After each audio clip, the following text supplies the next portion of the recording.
얼마 전 우리나라 정부기관이나 공공 웹사이트를 해킹해 재력가나 유명인들의 개인정보를 알아내고 그 계좌에서 수백억 원을 가로챈 국제 해킹 조직원들이 검거됐습니다. 탈취한 개인정보로 몰래 알뜰폰을 개통하고 비대면 인증체계를 무력화하는 등 구체적인 범행 수법이 드러났습니다. 취재기자 연결해서 자세한 내용 알아보겠습니다. 유세용 기자, BTS 정국 등 재력가들의 개인정보 해킹 소식도 얼마 전에 전해드렸는데 이 경찰이 수사 결과를 발표했죠? 네, 서울경찰청 사이버수사대가 정부 웹사이트 등을 해킹해 재력가들 대상으로 수백억 원을 뜯어낸 혐의를 받는 국제 해킹 조직원들을 검거했습니다. 검거된 조직원은 모두 18명인데 해킹 등 핵심 범행을 맡은 총책 2명은 전부 중국 국적 조선족이었습니다.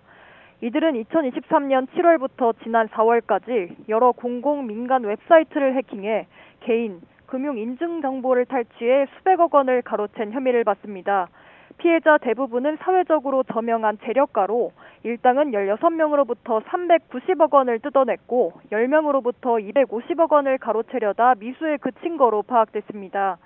이들은 피해자 명의로 계좌를 개설하거나 돈을 가로채는 등 범행을 저지르면서 실명 인증, 신분증 진위 여부 인증, 계좌 인증 등 비대면 인증 체계를 모두 통과한 거로 확인됐습니다. 네, 그런데 어떻게 이런 범행이 가능했던 건가요? 먼저 일당은 보안이 약한 정부 공공기관이나 IT 플랫폼 업체 웹사이트를 해킹해 개인정보를 빼냈습니다. 이들은 피해자 258명의 이름과 전화번호, 계좌번호와 금융자산 잔고 등 다수의 정보를 얻는 데 성공했는데요. 이러한 정보를 바탕으로 일단 자산이 많은 재력가를 1차 범행 대상으로 선정했습니다. 이후 다시 한번 범행 대상을 가려냈는데 수감 중인 기업 회장 또는 군 입대 중이거나 해외 체류 중인 연예인 등을 노렸습니다. 알뜰폰 개통 서비스를 해킹해 무단 개통하면 사업법에 따라 해당 명의자에게 알림이 가는데 그 알림을 곧바로 받을 수 없는 사람들을 고른 겁니다. 이렇게 휴대전화 본인 인증을 할 수 있게 되자 모바일 신분증이나 공동인증서, 아이핀을 발급받거나 신규 계좌를 개설하는 등의 범행이 가능해졌습니다.